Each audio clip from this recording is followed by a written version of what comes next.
Bem, a Constituição, ela estabelece outros aspectos que se relacionam com a imunidade tributária.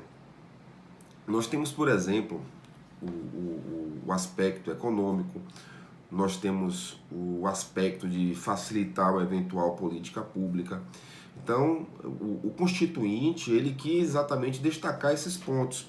Quando a gente fala do aspecto econômico, né, para fundamentar uma imunidade, a gente consegue perceber de maneira muito clara isto com relação às mercadorias e serviços que são imunes quando a destinação é voltada para a exportação, tá?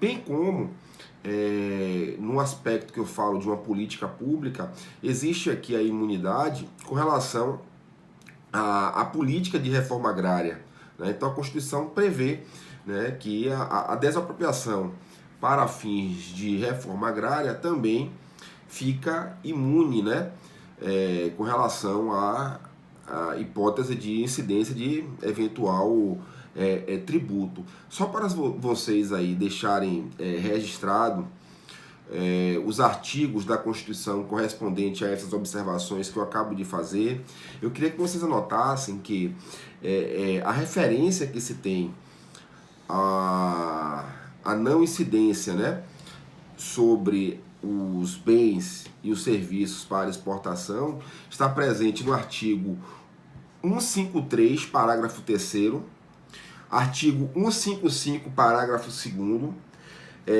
inciso 10, letra A, e o artigo da reforma agrária é o 184, parágrafo 5º, certo? Para vocês tomarem nota. Uma outra observação que eu queria fazer é o seguinte: ficou muito claro que imunidade é uma opção, né, presente na Constituição. Verificamos que, a não ser por determinados assuntos que envolvem cláusulas pétreas, até vou voltar a falar sobre isso hoje, para você retirar uma imunidade da Constituição só através de emenda constitucional. E é exatamente sobre isso que eu queria falar. Se, por alguma emenda constitucional, a imunidade é suprimida, aquela situação específica que era imune, tá, ela volta a ter uma aptidão para ser tributada. O que quer dizer que o legislador, então, infraconstitucional, uma vez que a imunidade foi suprimida da Constituição, ele poderia sim elencar na lei específica que esta situação que foi imune não é mais, tá, pode se tornar uma hipótese de incidência, certo? Então são essas observações que eu queria fazer. Uma outra concepção sobre imunidade que eu queria trazer para vocês é o seguinte: imunidade ela pode existir sob qualquer fundamento, tá? Direitos individuais, organização federativa, política pública, de natureza econômica, certo? Por quê? Porque o critério que se utiliza para exatamente aferir a imunidade é um critério formal. Ou seja, está previsto na Constituição, né, fixado na Constituição, que se trata de imunidade, tá, de que sobre aquela situação o imposto ou tributo não incidirá efetivamente. É a baliza que nós temos para saber que se trata de uma imunidade. O que eu quero dizer é que outros doutrinadores, tá? E aí eu lhes afirmo que é uma doutrina não dominante, eles atribuem a questão de imunidade, tá, a determinadas temáticas que eles falam que são as temáticas materialmente constitucionais, tá? Então eles falam o seguinte, que essas temáticas que são materialmente constitucionais, ou seja, a organização do Estado, órgãos políticos e direitos fundamentais, né, que são os assuntos propriamente constitucionais, são os assuntos que são objeto das imunidades. E volto a dizer, uma corrente minoritária. Por que eles dizem isso? Porque para eles, se qualquer outro assunto que não estes, organização do Estado e seus órgãos e direitos fundamentais, tiver algum apontamento de não incidência ou de não possibilidade de incidir na Constituição, para eles é tão somente uma não incidência qualificada, certo? Mas não é um posicionamento exatamente dominante. Um outro ponto que também já foi objeto de uma DIN é o seguinte: imunidade, tá? É aquela hipótese que o Constituinte veda a incidência, que a Constituição veda que esteja prevista numa hipótese de incidência. Seguimos no Brasil o aspecto formal, ou seja, basta que a Constituição faça alusão à não possibilidade de incidir. Por que eu estou dizendo isso? Porque essa DIN que eu fiz alusão, ela foi uma DIN porque determinada Constituição estadual trouxe uma possibilidade de imunidade com relação a livros, né, e materiais exatamente que eram voltados à cultura.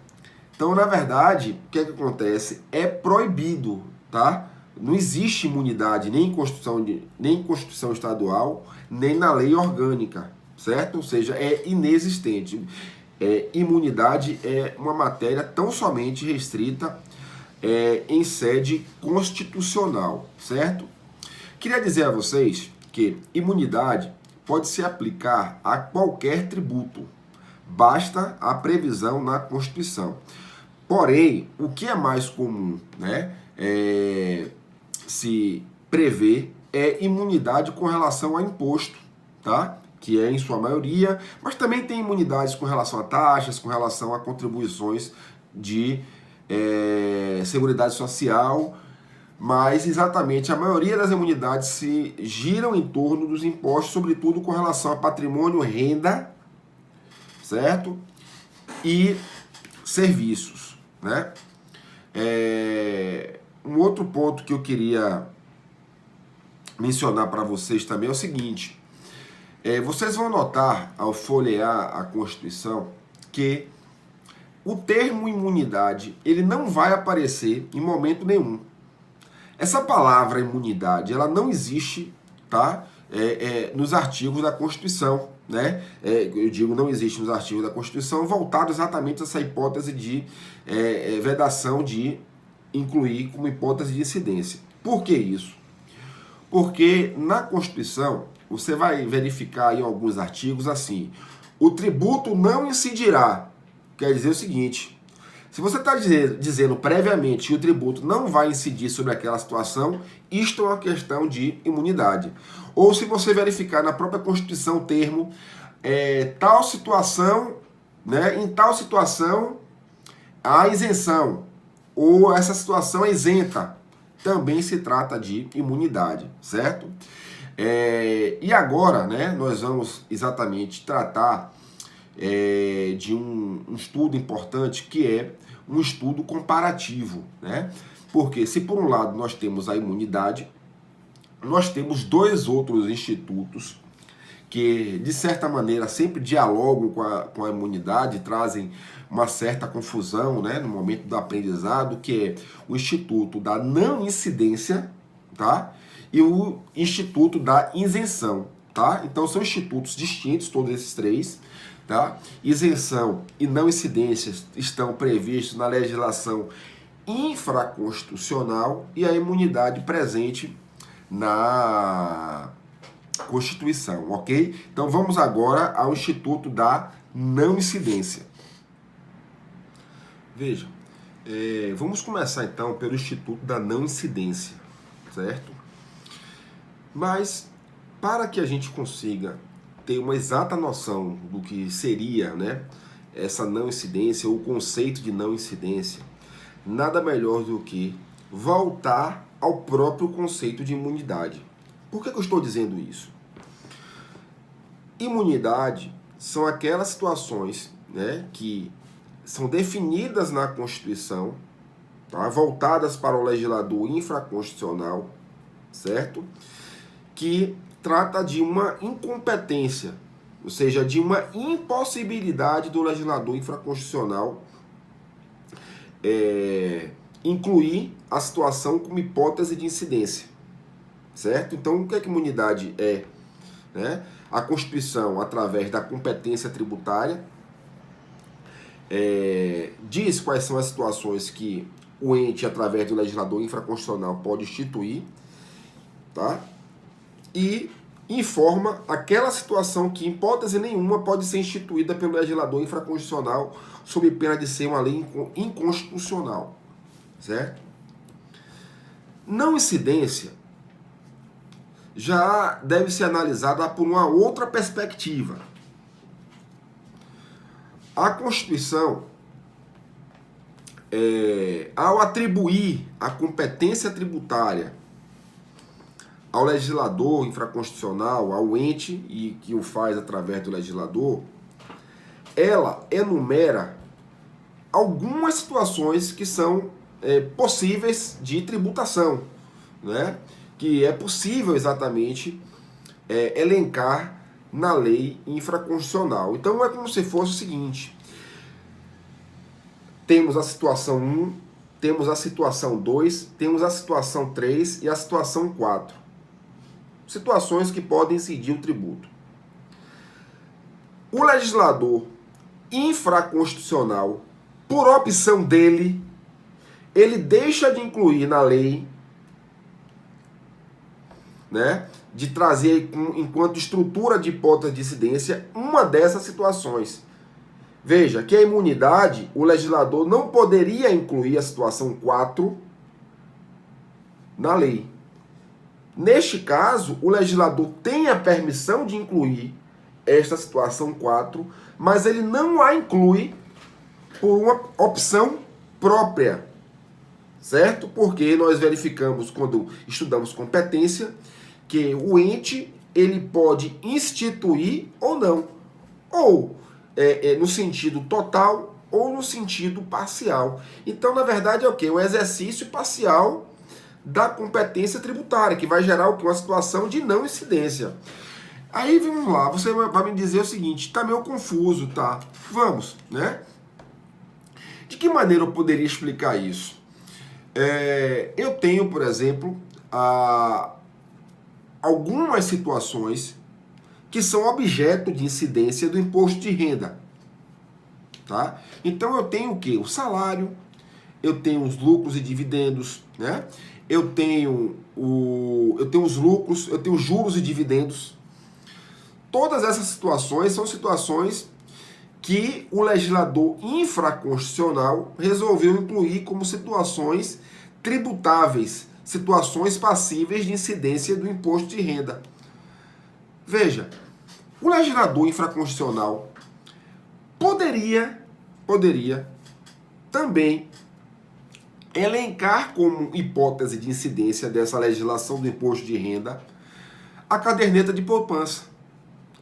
Porém, o legislador infraconstitucional assim não fez por motivos econômicos, por motivos políticos, por motivos sociais, certo?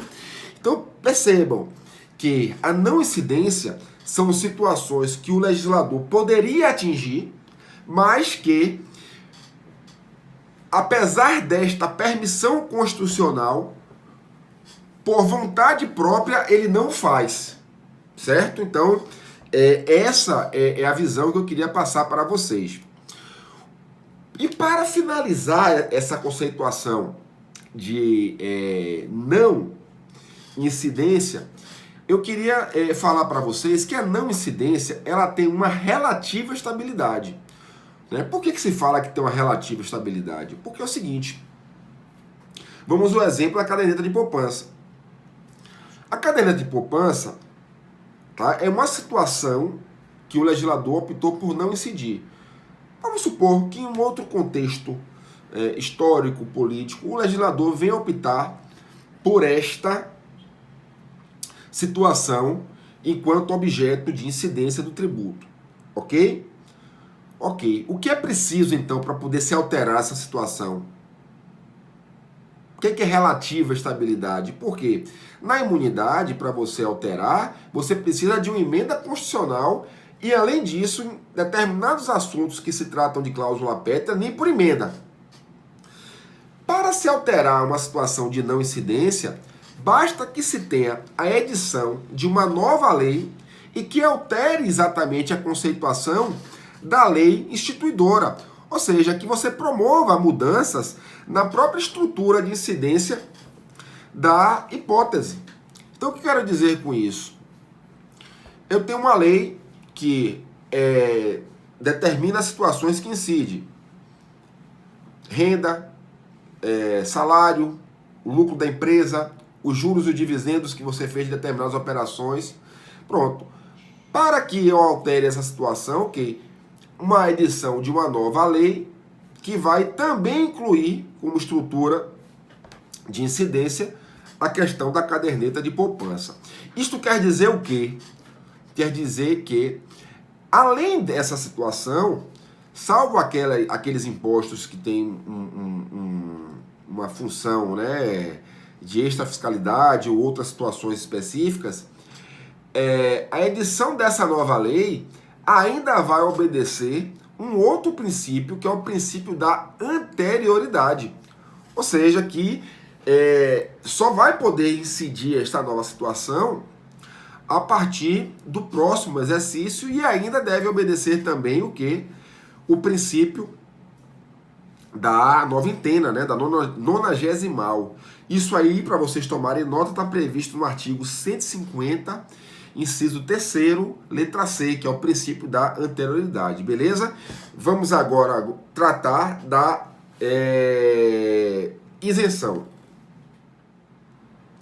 E sobre a isenção, existem diversas teorias aí que se propõem a tentar explicar esse fenômeno, né, esse instituto. Porém, a teoria que tem prevalecido sobre a isenção é a teoria da dispensa do pagamento. Tá? Então vamos lá, tentar exatamente elucidar o que seria a isenção. Falamos da imunidade, das vedações constitucionais de instituir, né? Nós falamos da não incidência, em que há uma possibilidade do legislador infraconstitucional, né, fazer incidir, mas ele opta por não incluir uma situação na norma que institui o tributo. E temos agora a situação da isenção. Veja, a isenção, né, funciona da seguinte maneira. Existe a permissão constitucional, tá, para incluir situações na hipótese da incidência. O legislador infraconstitucional, ele inclui todas essas situações. Então, ele inclui a situação 1, ele inclui a situação 2 e ele inclui a situação 3. A isenção, tá, ela funciona da seguinte maneira. A norma que institui também ela tem o quesito da isenção. Então, a mesma norma que institui, ela diz sobre tal situação já instituída, já considerada como hipótese de incidência, haverá a dispensa de pagamento. Então, nós temos ao mesmo tempo que há a norma instituidora, também há a norma isentiva, né? Então nós temos o quê? Situações que estão dentro do campo de incidência. Então a norma instituidora elencou estas situações, 1, 2, 3, 4, certo? E outro dispositivo normativo, que pode ser na própria lei ou em uma lei posterior, certo? Então um outro dispositivo normativo, certo? Vai fazer a alusão à dispensa do pagamento, certo? Entenda que esse outro dispositivo isentivo, certo? Esse outro dispositivo normativo que vai tratar da dispensa do pagamento, ele não revoga a norma instituidora. Ele não modifica a estrutura, né, formalmente determinada pela norma instituidora, certo? A única coisa que se realiza é o quê? É a possibilidade de exigir aquela hipótese, uma daquelas hipóteses contempladas no rol de situações que fazem parte da hipótese de incidência. Então, na verdade, isso não desfaz a relação obrigacional entre sujeito passivo e o sujeito ativo e o fisco. Não é desfeita, né? Na verdade, se trata aqui de uma situação de exclusão de crédito tributário, certo? Exclusão de crédito tributário, porque há o quê? Uma superposição de normas. Ao mesmo tempo em que há a norma de incidência, existe também a norma isencional, tá? Então vamos lá. O que eu queria tratar sobre isso aqui é o seguinte: quando eu digo que não modifica a estrutura, eu quero dizer que esta norma isencional, ou seja, a norma isentiva, ela não altera nenhum dos elementos do fato gerador. Ela não altera a base de cálculo, ela não altera a alíquota, ela não altera o sujeito passivo, certo? Ela apenas é uma situação de exclusão de crédito tributário, certo? Então, a lei de isenção, ela não promove a extinção do tributo e nem promove redução dos seus elementos quantitativos, tá? Agora, o que é importante que a gente saiba sobre a isenção? Ela tem, entre as duas espécies anteriores, não incidência e imunidade, tá? A possibilidade mais precária de se ter uma certa estabilidade. É o que a gente chama de precariedade da isenção. Por que precariedade da isenção? Porque nós verificamos que, por exemplo, aquela situação de não incidência, tá? Que para passar a existir precisa de uma edição de lei nova, que essa lei nova ainda vai respeitar aquela situação da anterioridade, do princípio da anterioridade. No caso da isenção, não. A partir do momento em que uma lei, né, promova a revogação da isenção, esta situação ela já pode ser exigida de imediato. Não existe esse prazo a se respeitar, né, quando há uma revogação de isenção. Salvo aquelas situações que inclusive nem é temática que a gente vai tratar agora, mas no futuro, que são aquelas hipóteses de exclusão de crédito tributário, em que há, de certa maneira, o quê? Uma contrapartida do sujeito passivo. Mas não é algo que a gente vai estudar agora. Então, se o sujeito passivo ele realiza uma contrapartida, de certa maneira ele tem um direito a ser respeitado, né, em razão daquilo que ele anuiu com relação a algumas hipóteses elencadas pela lei de isenção. Mas não é uma temática que a gente deve fazer agora. Então veja, ainda para ratificar essa posição de que não é necessário se respeitar esse tempo para exigir aquela situação que estava isenta e que pela modificação da lei já não é mais, nós temos inclusive uma súmula que eu destaquei aqui, que é a súmula de número 615 do STF, que diz o seguinte: o princípio constitucional da anualidade não se aplica à revogação de isenção do ICM. Quer dizer, não estou tratando de um imposto tão somente, mas já é uma sinalização do STF com relação à sua posição. Ok, o princípio da anualidade não se aplica à revogação de isenção. Ou seja, se revogou a isenção, no dia seguinte você já pode realizar a exigência sobre aquela situação que já fazia parte da lei instituidora. Beleza? Então nós vamos agora para tratar na sequência as diversas hipóteses de imunidade, ok? Voltando ao nosso tema central.